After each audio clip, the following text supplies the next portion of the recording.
ಪರಿಗಣಿಸಬೇಕು. ಇನ್ನೊಂದು, ಧರ್ಮದ ನಾಯಕರು ವಿಶೇಷವಾಗಿ ನಾವು ಎಷ್ಟೇ ಹೇಳಿದ್ರು ಇಸ್ಲಾಮನ್ನು ಉಪಯೋಗಿಸಿಕೊಂಡು ಅವರ ತಲೆಯನ್ನು ಕೆಡಿಸುವಂಥ ಪ್ರಯತ್ನಗಳು ಎಲ್ಲ ಕಡೆ ನಡೀತಾ ಇದೆ. ಹೀಗಾಗಿ ಇಸ್ಲಾಂ ಧರ್ಮಗುರುಗಳು ಓಪನ್ ಆಗಿ ಬಂದು ವಿರೋಧ ಮಾಡಬೇಕಾಗುತ್ತೆ, ಡಿವಿಯೇಷನ್ ಮಾಡಬಾರ್ದು. ಇನ್ನು ಮೂರನೇದು, 50 ನಿಮಿಷ ಆದ್ಮೇಲೆ ಸಿಕ್ಕಿದೆ, ಒಂದು ನಿಮಿಷ ಅಲ್ಲ, ಒಂದ್ ಸೆಕೆಂಡ್ ಚಿಕ್ಕದಾಗ ಒಂದು ಪ್ರಶ್ನೆ ಕೇಳ್ತಾ ಇದ್ದೀನಿ ನಿಮ್ಗೆ. ಹಾಗಾದ್ರೆ ನಿಮ್ಮ ಲೆಕ್ಕಕ್ಕೆ ನೋಡಿ, ಎಲ್ಲ ಮಾತಿಗೂ ಪಾಸಿಟಿವ್ ನೆಗೆಟಿವ್ ಎರಡು ಇರ್ತದೆ.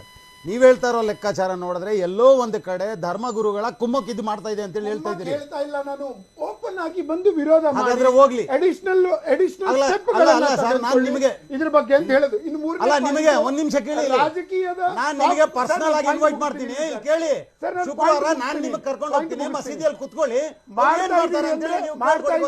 ಸಂತೋಷ. ಇನ್ನೂ ಹೆಚ್ಚು ರೀತಿಯಲ್ಲಿ ಮಾಡಬೇಕು ಅಂತ ಹೇಳಿದ್ರು. ಒಂದು ಕಡೆ ಮೆಕ್ಯಾನಿಕ್ ಗಳಿಗೆ ತಗೊಂಡಿದ್ದೀರಿ ನೀವು, ಇನ್ನೊಂದು ಕಡೆ ಆಟೋ ಡ್ರೈವರ್ ಗಳಿಗೆ ತಗೊಂಡಿದ್ದೀರಿ, ಇನ್ನೊಂದು ಕಡೆ ಡಾಕ್ಟರ್ಸ್ ತಗೊಂಡಿದ್ದೀರಿ. ಎಲ್ಲಾ ಮುಸಲ್ಮಾನರು ಟೆರರಿಸ್ಟ್ ಏನು? ನಿಮ್ಮ ಲೆಕ್ಕಕ್ಕೆ ಎಲ್ಲಾ ಮುಸಲ್ಮಾನರು ಟೆರರಿಸ್ಟ್? ನನ್ನ ಪಾಯಿಂಟ್ ಮುಗಿಸಬೇಕು. ನಿಮ್ಮ ಲೆಕ್ಕಕ್ಕೆ ಎಲ್ಲಾ ಮುಸಲ್ಮಾನರು ಟೆರರಿಸ್ಟ್ ಪಾಯಿಂಟ್ ಹೇಳ್ಬಿಡ್ತೀನಿ. ಅಲ್ಲ, ಕೋವಿಡ್ ಸಂದರ್ಭದಲ್ಲಿ ನಾವು ಹೋಗಿ ಮಣ್ಣು ಮಾಡಿದ್ದೀವಿ, ಸಾಕಷ್ಟು ಜನರಿಗೆ ಅನ್ನ ಕೊಡಿಸಿದೀವಿ ಅವ್ರಿಗೆ. ಅದೆಲ್ಲ ನಿಮ್ಮ ಲೆಕ್ಕಕ್ಕೆ ಬೆಂಗಳೂರು ನಗರದ ಅಲ್ಲ ಸರ್, ಬೆಂಗಳೂರು ನಗರದ ಎಲ್ಲಾ ಮುಸಲ್ಮಾನರು ಕೂಡ ಭಯೋತ್ಪಾದಕರು. ಸಮಾಜದಲ್ಲಿ ನಾವು ಬರ್ತೀವಿ, ನಾವು ಸೂಕ್ಷ್ಮವಾಗಿರ್ಬೇಕು. ಆಸ್ಟ್ರೇಲಿಯಾದಲ್ಲಿ ಒಬ್ಬ ಡಾಕ್ಟರ್ ಅರೆಸ್ಟ್ ಮಾಡಿದಾಗ ಸುಮಾರು ದಿವಸ ಇಟ್ಟು ಇಲ್ಲ ಇವ್ರು ಇನ್ನೋಸೆಂಟ್ ಅಂತ ಮಾಡಬೇಕು. ಸರ್, ನಾನು ಇದು ಮೂರನೇ ವಿಷಯ ಹೇಳ್ತೀನಿ. ಒಂದು ಸಮಾಜ, ಇನ್ನೊಂದು ಧರ್ಮ, ಮೂರನೇದು ರಾಜಕೀಯ ಸೂಕ್ಷ್ಮತೆನೂ ಇದ್ರ ಬಗ್ಗೆ ಇರಬೇಕಾಗುತ್ತೆ. ಯಾರಾದರೂ ಅರೆಸ್ಟ್ ಆದಾಗ ಅಥವಾ ಯಾರಾದರೂ ಅವರು ಧ್ವನಿ ಎತ್ತಿದಾಗ, for example recently Tejasvi Surya ಅವರು ಬೆಂಗಳೂರಿನಲ್ಲಿ NIA ಒಂದು ಸುಸಜ್ಜಿತ ಕಚೇರಿ ಆಗಬೇಕು ಅಂದರು.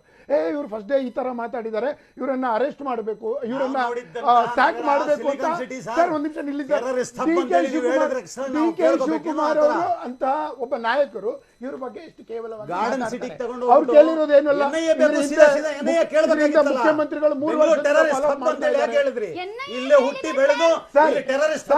ರಸ್ತೆ ಹಾಳಾಗಿದೆ, ರೋಗಗಳು ಹೆಚ್ಚಾಗಿದೆ, ಆಸ್ಪತ್ರೆ ಬೇಕು ಅಂದ್ರೆ ಇಡೀ ಗ್ರಾಮ ರೋಗಗ್ರಸ್ತ ಗ್ರಾಮ ಅಂತ ಹೇಳ್ತಾರ. ಆಸ್ಪತ್ರೆ ಬೇಕು, ಪೊಲೀಸ್ ಸ್ಟೇಷನ್ಗಳು ಬೇಕು, ಈ ತರ NIA ಕಚೇರಿ ಬೇಕು, ಸುಸಜ್ಜಿತವಾಗಿರ್ಬೇಕು. ಕೇಸ್ಗಳಿದೆ ಅಂತ ಹೇಳಿದ್ರೆ ಅದನ್ನ ಹೋಗಿ ಎಲ್ಲೋ ಕಟ್ಟುವಂತ ಪ್ರಯತ್ನ ಏನ್ ಮಾಡ್ತಾ ಇದಾರೆ ಅಂದ್ರೆ ಮೆಸೇಜ್ ಕೊಡ್ತಾ ಇದ್ದಾರೆ. ಸೂಕ್ಷ್ಮವಾಗಿ ಭಯೋತ್ಪಾದಕರಿಗೆ ನಾಯಕರು ಕಚೇರಿ ಬೇಕು ಅಂತ ಕೇಳಬೇಕು. ಬೆಂಗಳೂರು ಟೆರರಿಸ್ಟ್ ಹಬ್ ಆಗಿದೆ ಅಂತ ಹೇಳಿ ಪಟ್ಟ ಕಟ್ಟಂಗಿಲ್ಲ. ಅದನ್ನ ಎಲ್ಲರೂ ಹೇಳಿದ್ರು. ಪಟ್ಟ ಕಟ್ಟಂಗಿಲ್ಲ.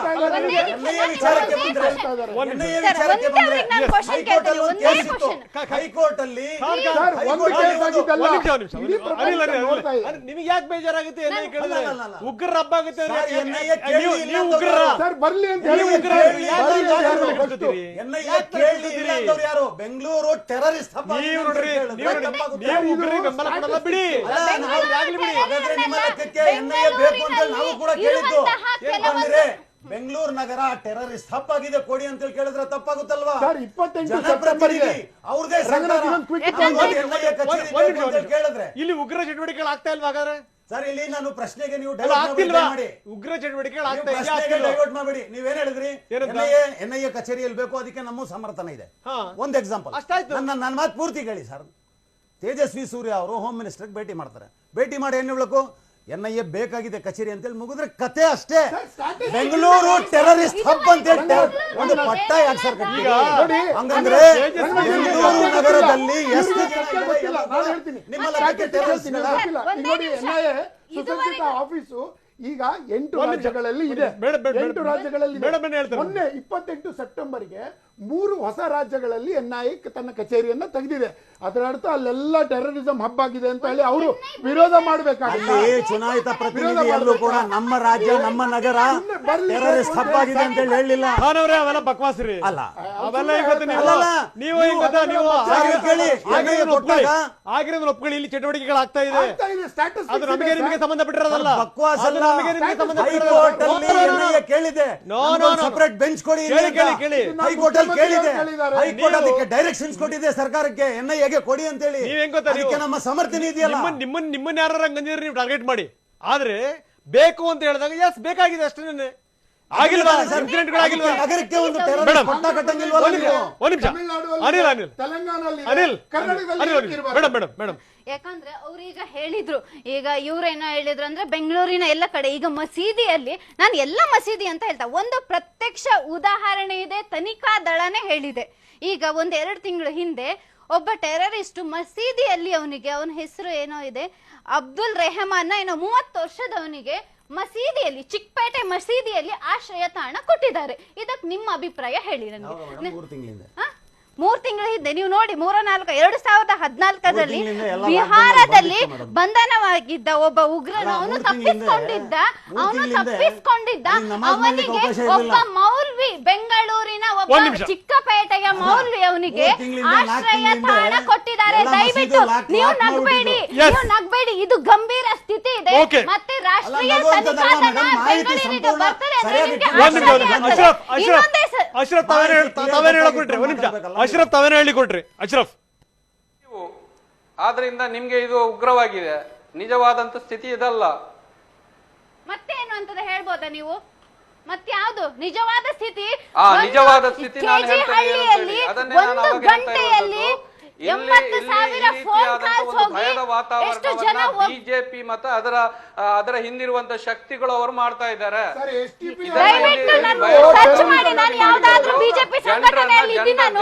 ತಪ್ಪಿಸುವಂತ ಕೆಲಸ ಇದು ಅಷ್ಟೇ. ಬಹಳ ಸಿಂಪಲ್ ಆಗಿದೆ, ಇದು ಬಹಳ ಸಿಂಪಲ್ ಆಗಿರುವಂತ ವಿಚಾರ. ಯಾವುದು ಕೂಡ ಕನೆಕ್ಟ್ ಮಾಡಬೇಡಿ, ಅದೇನಿದ್ರು ಕೂಡ ತನಿಖೆಗಳು ನಡೀತವೆ. ಇಲ್ಲಿ ಎನ್ಐಎ ಬ್ರಾಂಚ್ ಬರ್ಬೇಕಾ ಬೇಡವಾ ಅನ್ನುವಂಥದ್ದಲ್ಲ ಪ್ರಶ್ನೆ. ಬ್ರಾಂಚ್ಗಳು ಇನ್ನೊಂದು ಬಿಜೆಪಿಯ ಒಂದೊಂದು ಬೂತ್ಗೆ ಒಂದೊಂದು ಎನ್ಐಎ ಬ್ರಾಂಚ್ ಮಾಡಿ, ಬಿಜೆಪಿಯ ಒಂದೊಂದು ಬೂತ್ ಇದೆ ಅಲ್ವಾ, ಅಲ್ಲಿಗೆ ಒಂದೊಂದು ಬ್ರಾಂಚ್ ಮಾಡಿ, ಆಗೆಲ್ಲ ಭಯೋತ್ಪಾದನೆ ನಿಲ್ತದೆ ಈ ದೇಶದಲ್ಲಿ. ಅದನ್ನ ಅರ್ಥ ಮಾಡಿಕೊಳ್ಳಿ. ಈ ದೇಶದ ಭಯೋತ್ಪಾದದ ಬುಡ ಎಲ್ಲಿ ಅಂತ ಹೇಳಿದ್ರೆ ಅದು ನಾಗ್ಪುರದಲ್ಲಿ. ಅದನ್ನ ಬಂದ್ ಮಾಡಿ, ಆಗ ಭಯೋತ್ಪಾದನೆ ನಿಲ್ತದೆ ಈ ದೇಶದಲ್ಲಿ. ಆಗಿರುವಂತಹ ಬೆಂಗಳೂರಿನ ಡಿಜೆ ಹಳ್ಳಿ ಮತ್ತು ಕೆಜೆ ಹಳ್ಳಿಯ ಪ್ರಕರಣದಲ್ಲೂ A1 ಆಗಿರುವಂತಹ ಆರೋಪಿ ನಿಮ್ಮ ಸಂಘಟನೆಗೆ ಸೇರಿದವರು ಅಂತ. ಹಿಂದೆ ನಡೆದಂತಹ ಅನೇಕ, ಅದು MG ರೋಡ್ ಅಲ್ಲಿ ನಡೆದಿರುವಂತಹ ಬಾಂಬ್ ಬ್ಲಾಸ್ಟ್ ಅಲ್ಲೂ SDPI ಅವರ ಹೆಸರು ಮತ್ತೆ ಕೇಳಿ ಬಂದಿದೆ. ಹೀಗಾಗಿ ಟೆರರಿಸಂ ಅನ್ನ SDPI ಓಪನ್ ವಿರೋಧ ಮಾಡೋದಿಲ್ಲ. ನವೀನ್ಗೆ ಇದನ್ನ ಮಾಡಿಸಿದ್ದು ಯಾರು? ಆ ಪ್ರಕಾರ ತನಿಖೆ ಹೋಗ್ತಾ ಇಲ್ಲ. ಯಾರನ್ನು ಫಿಕ್ಸ್ ಮಾಡಿ A1 A2 ಎಲ್ಲ ಮಾಡಬಹುದು. ಅಸವಾಳ ಸುಲಭ ದುರ್ಬಳಕೆ ಮಾಡ್ತಾ ಇದ್ದೇವೆ. ಎಲ್ಲಿಯವರೆಗೆ ಅಂತ ಹೇಳಿದ್ರೆ ಇವತ್ತು ಶಾಸಕಾಂಗ ಎಲ್ಲವನ್ನ ದುರ್ಬಳಕೆ ಮಾಡಿಕೊಂಡು ನಿಮ್ಗೆ ಬೇಕಾದ ಅಜೆಂಡಾವನ್ನ ನೀವು ಜಾರಿಗೆ ತರ್ತಾ ಇದ್ದೀರಿ. ಇದು ಬಹಳ ಸಿಂಪಲ್ ಆಗಿ ಎಲ್ಲಾ ಜನರಿಗೆ ಅರ್ಥ ಆಗ್ತಾ ಇದೆ. ಇದನ್ನು ಸ್ಪೆಷಲ್ ಆಗಿ ಏನ್ ಮಾಡ್ಬೇಕಾಗಿಲ್ಲ. ಈಗ ಪ್ರಚಾರ ಮಾಡಿಕೊಂಡು ಭಯೋತ್ಪಾದನೆ ಅದು ಇದು ಅಂತೇಳಿ ಜನರನ್ನ ಹೆದರಿಸುವಂತ ಕೆಲಸ, ಆ ಮುಖಾಂತರ ಹಿಂದೂಗಳು ಸೇಫ್ ಅಲ್ಲ, ಮತ್ತೆ ಹಿಂದೂಗಳು ಸೇಫ್ ಆಗ್ಬೇಕಾದ್ರೆ ಬಿಜೆಪಿಯನ್ನು ಸಪೋರ್ಟ್ ಮಾಡಬೇಕು, ನಾವೇ ನಿಮ್ಮ ರಕ್ಷಕರು ಅಂತೇಳಿ ತೋರಿಸುವಂತ ನಿಮ್ಮ ನಾಟಕ 70 ವರ್ಷದಿಂದ ನೋಡ್ಕೊಂಡು ಬರ್ತಾ ಇದ್ದೇವೆ ಸರ್. ಇದು ಹಳೆ ಕ್ಯಾಸೆಟ್, ಮತ್ತೆ ಕ್ಯಾಸೆಟ್ ರಿಪಿಟೇಷನ್ ಮಾಡಬೇಡಿ. ಈ ಕ್ಯಾಸೆಟ್ ಅನ್ನ ತುಂಬಾ ನೋಡಿದ್ದೇವೆ. ಈಗ ಜನರು ಪ್ರಜ್ಞಾವಂತರಾಗಿದ್ದಾರೆ, ಇದರ ಬಗ್ಗೆ ಜನರಿಗೆ ಗೊತ್ತಾಗಿದೆ. ಎಷ್ಟು ಈ ಕ್ಯಾಸೆಟ್ ಅಶ್ರಫ್ ಹಳೆದಾಯ್ತು, 70 ವರ್ಷದಿಂದ ಇದನ್ನ ಕೇಳಿಕೊಂಡು ಯಾವ್ದು ಕೆಲಸ ನಿಮ್ಗಿಲ್ಲ. ಜನರಿಗೆ ಬೇಕಾದಂತ ಅವಕಾಶಗಳನ್ನು ಕೊಡುವಂತ ಯೋಗ್ಯತೆ ನಿಮ್ಮ ಮುಖಕ್ಕಿಲ್ಲ. ಈಗ ಟೆರರಿಸ್ಟ್ ಅನ್ನ ಯಾವ ಯೋಗ್ಯತೆ ಇದೆ ನಿಮ್ಗೆ? ಯಾವ ಯೋಗ್ಯತೆ ಏನ್ ಮಾಡಿದ್ರಿ ಈ ದೇಶಕ್ಕೆ ಅದೇ ಹೇಳಿ. ಈ ದೇಶಕ್ಕೆ ಒಳ್ಳೆದಾಗುವಂತ ಯಾವ ಕಾರ್ಯಕ್ರಮಗಳನ್ನು ನೀವು ಮಾಡ್ತಾ ಇದ್ದೀರಿ ಅದನ್ನ ಹೇಳಿ. ರೈತರು ಬೀದಿಗೆ ಒಂದು ಆತ್ಮಹತ್ಯೆ ಮಾಡ್ತಾ ಇದ್ದಾರೆ, ಕಾರ್ಮಿಕರು ಜೀವ ತೆಗಿತಾ ಇದ್ದಾರೆ. ಈ ರೀತಿಯಾಗುವ ಸನ್ನಿವೇಶ ಇದೆ, ಅದರ ಬಗ್ಗೆ ಮಾತಾಡಿ. GDP ಎಲ್ಲಿದೆ ಇವತ್ತು? GDP ಎಲ್ಲಿದೆ? ನಿಮ್ಮ ಅಂಬಾನಿ ಅದಾನಿಗಳನ್ನ ಉದ್ಧಾರ ಮಾಡ್ಲಿಕ್ಕೆ ಎಲ್ಲ ಕಾರ್ಪೊರೇಟೈಸೇಷನ್ ಮಾಡ್ತಾ ಇದ್ದೀರಿ. ಅಶ್ರಫ್ ಒಂದ್ ನಿಮಿಷ ತುಂಬಾ ಚೆನ್ನಾಗಿ ಬರುತ್ತೆ ಸರ್. ಅಶ್ರಫ್ ಬೇಕು ಅಂತ ನಾವು ಕೇಳಿಸ್ತಾ ಇದ್ದಾರೆ, ಬೇಕು ಅಂತ ಅಶ್ರಫ್ ಏನೋ ಕೇಳಿದ್ರೆ ಏನೋ ಹೊಡಿತಿರಲ್ರಿ. ಅಲ್ಲ ಅವ್ರಿಗೆ ಗೊತ್ತು. ಅಶ್ರಫ್ ಬ್ರಿಟಿಷರ ಕೈಯಲ್ಲಿ ಈ ದೇಶ ಇತ್ತು. ಆಯ್ತು ಸ್ವಾಮಿ, ಹೀನಾಯವಾದಂತ ಅಶ್ರಫ್ ಬಹಳ ಪ್ರಿಪೇರ್ ಮಾಡ್ಕೊಂಡ್ ಬಂದಿರಿ ನೀವು. ನೀವು ಇದನ್ನ ಒಪ್ಪಿಸ್ಲೇಬೇಕು ಅಂತ ಗೊತ್ತು ನಿಮ್ಮ ಅಜೆಂಡಾ ಏನು. ಅಶ್ರಫ್ ಅರ್ಥ ಮಾಡಿಕೊಂಡು ಯಾರ ಇದರ ವಿರುದ್ಧವಾಗಿ ಯಾರು ಮಾಡ್ತಾ ಇರ್ತಾರೆ ಇವತ್ತು ನೀವು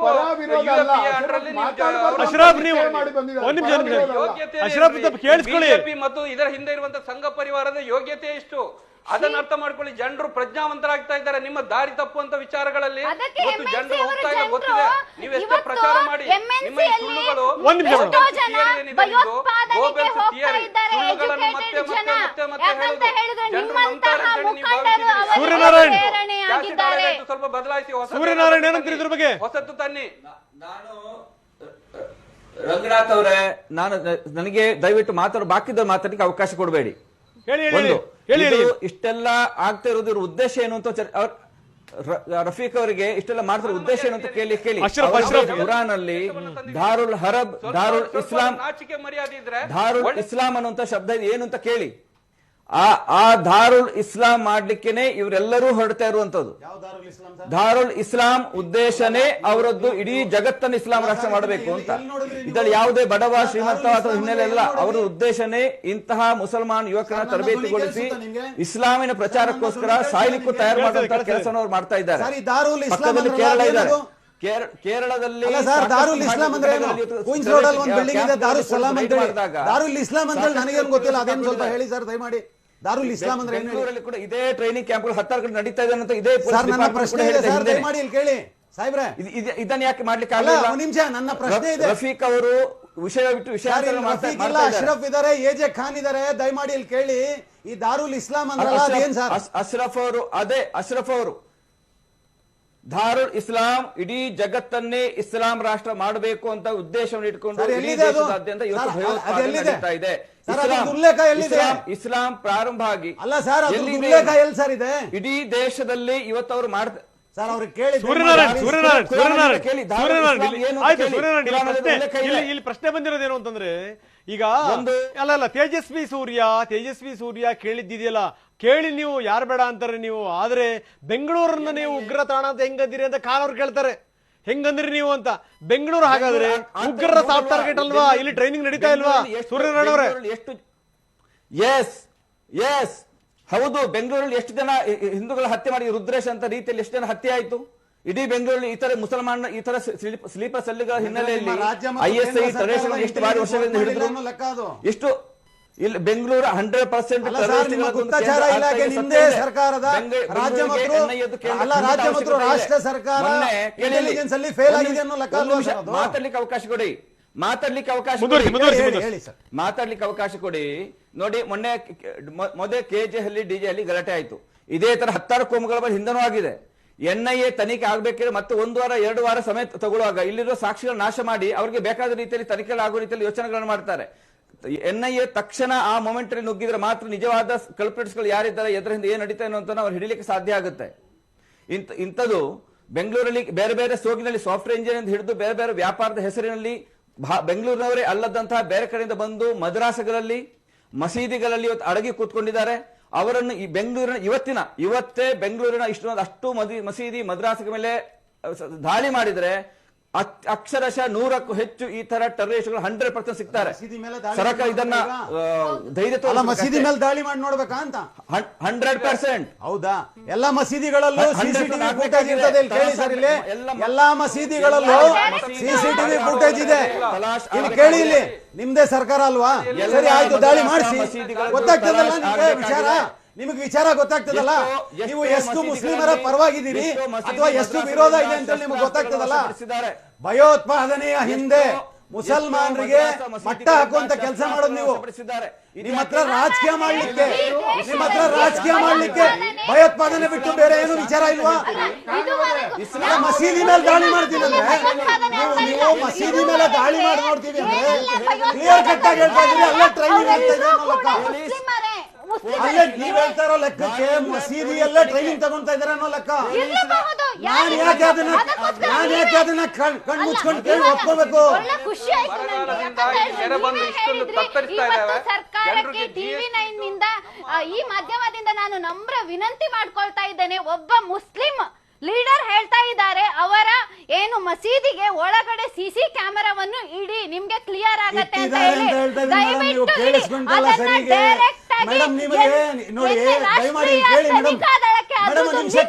ನಾನು ಜೋರಾಗಿ ಮಾತಾಡ್ತೀನಿ ಅಂತೀರಿ.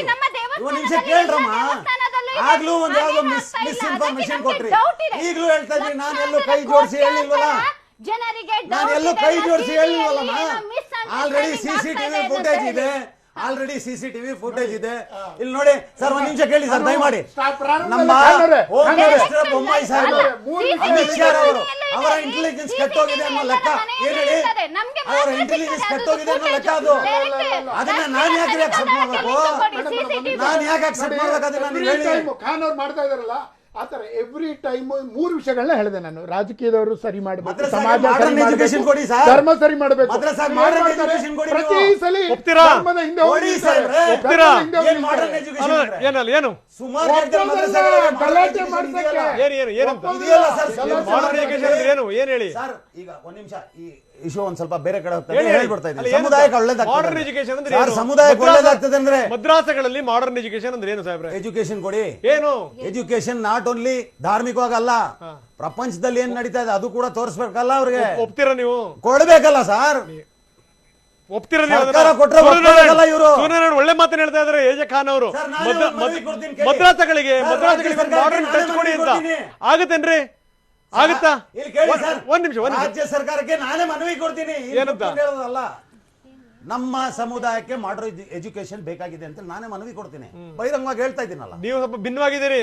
ಹಂಗಲ್ಲ, ನಿಮಗೆ ನಿಷೇಧ ಆಗ್ತಾರೆ. ಧಾರ್ಮಿಕವಾಗಿ ತಿಳ್ಕೊಂಡು ಇವತ್ತು ಸರಿ ಇದನ್ನ ಸರ್ಕಾರಕ್ಕಿಂತ ಕಳಕಳಿ ಇದೆ ಕೊಡಿ. ನಾನೇ ಹೇಳ್ತಾ ಇದ್ದೀನಿ. ಯಾವ ಮಸೀದಿಯಲ್ಲಿ ದೇಶದ ಪರವಾಗಿ ಶಿಕ್ಷಣ ಕೊಡ್ತಾ ಇದ್ದಾರೆ? ರಾಜಕೀಯದಲ್ಲಿ ಸಮುದಾಯ ಬೀದಿಗೆ ಬಂದ್ಬಿಟ್ಟಿದೆ. ಯಾವ ಮಸೀದಿಯಲ್ಲಿ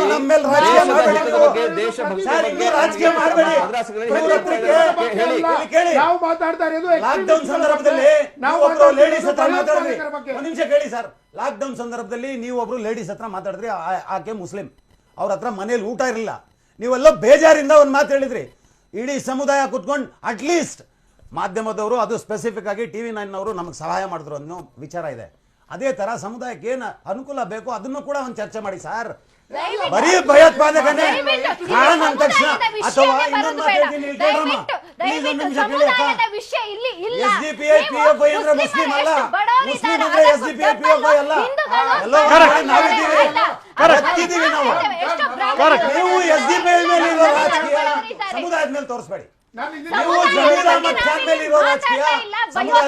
ಬಗ್ಗೆ ಮಾತಾಡ್ತಾ ಇದ್ದೇವೆ. ಭಯೋತ್ಪಾದನೆ ಎಲ್ಲೋ ಒಂದ್ ಕಡೆ ಜಮೀರ್ ಅಹಮದ್ ಆಗ್ಲಿ ಅಥವಾ ರೋಷನ್ ಬೇಗ್ ಆಗ್ಲಿ ಅಂತವ್ರ ಮೇಲೆ ಇರೋ ರಾಜಕೀಯ ಸಮುದಾಯದ ಮೇಲೆ ತೋರಿಸ್ಬೇಡಿ. ಒಂದು ರಿಮೋಟ್ ಹೇಳ್ತೀನಿ ಇದಕ್ಕೆ. ಸಮುದಾಯ ನಿನ್ನೆ ಬಂದ್ರೆ ಅಷ್ಟೇ ಒಂದು ಗಾಡಿ ಸೀದಾಗಿದೆ ಆಟೋ 80,000 ಅಟೆಂಡ್ ಕಟ್ಟಿ ಅಂತಾರೆ. ಬೀದಿಲ್ ಬಂದ್ಬಿಟ್ಟಿದ್ದಾರೆ. ಇನ್ನ ಎಷ್ಟೆಂತ ಬೀದಿಲ್ ಬರ್ಬೇಕು? ಅದಕ್ಕೆ ಯಾರು ಜವಾಬ್ದಾರಿ? ಅವರ ಜೀವನ ಅವರೇ ನೋಡ್ಕೋಬೇಕು. ನಿಮ್ಮ ಸರ್ಕಾರಗಳೇ ನಮಗೆ ಕೊಟ್ಟಿಲ್ಲಮ್ಮ. ನಾವು ಧ್ವನಿ ಎತ್ತಿದ ತಕ್ಷಣ ಅವ್ರ ಸರ್ಕಾರ ನಿಮ್ ಸರ್ಕಾರ ಅಲ್ವಾ? ಧ್ವನಿ ಎತ್ತಿದ ತಕ್ಷಣ ಅಲ್ಲ, ಅವ್ರ ಸರ್ಕಾರ ನಿಮ್ ಸರ್ಕಾರ ಅಲ್ವಾ? ಅಲ್ಲ, ಒಂದ್ ನಿಮಿಷ ಖಾನ್ ಅವ್ರ ಸರ್ಕಾರ ನಿಮ್ ಸರ್ಕಾರ ಅಲ್ವಾ? ಆ ಸರ್ಕಾರ ನಮ್ ಪರವಾಗಿಲ್ಲ ಸರ್. ಸಂವಿಧಾನಾತ್ಮಕವಾಗಿ ಕೆಲಸ ಮಾಡಲಿಲ್ಲ. ಯಾವ್ದು ಮಾಡಿದೆ? ಸಂವಿಧಾನಾತ್ಮಕವಾಗಿ ಯಾವ್ದು ಮಾಡಿದೆ? ತೋರಿಸ್ತೀನಿ. ಸಂವಿಧಾನಾತ್ಮಕವಾಗಿ ಹೇಳಿ. ನಮಗ್ ಮೀಸಲಾತಿ ಸಿಗ್ಬೇಕಾಗಿತ್ತಲ್ಲ. ಯಾರಿಗೆ?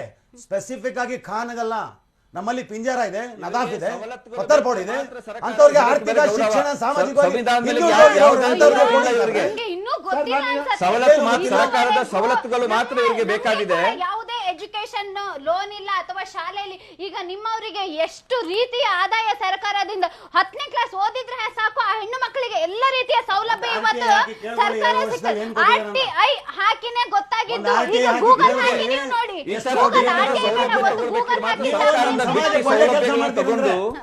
ಈ ದೇಶದಲ್ಲಿ ದೇಶಕ್ಕೆ ದ್ರೋಹ ಬಗ್ಗೆ ಅಂತ ಹೋಗಿ ಸಮಾಜಕ್ಕೆ ಒಳ್ಳೆ ಕೆಲಸ ಮಾಡ್ಬಿಡಿ.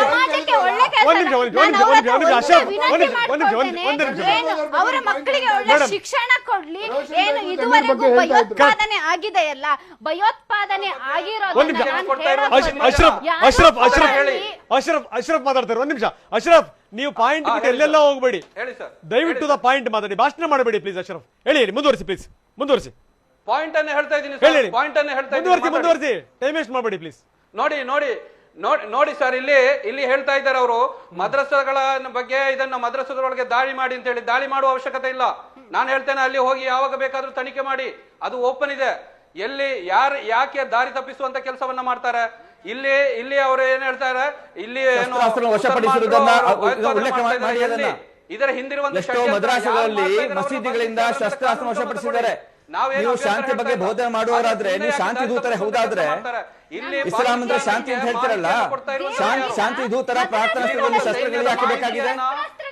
ಶಾಂತಿ ದೂತರ ಪ್ರಾರ್ಥನಾ ಸ್ಥಳದಲ್ಲಿ ಶಸ್ತ್ರದ ಶಿಸ್ತುಗಳು ಯಾಕೆ? ನಿಮ್ಮ ಉದ್ದೇಶ ಏನು ಹಾಗಾದ್ರೆ?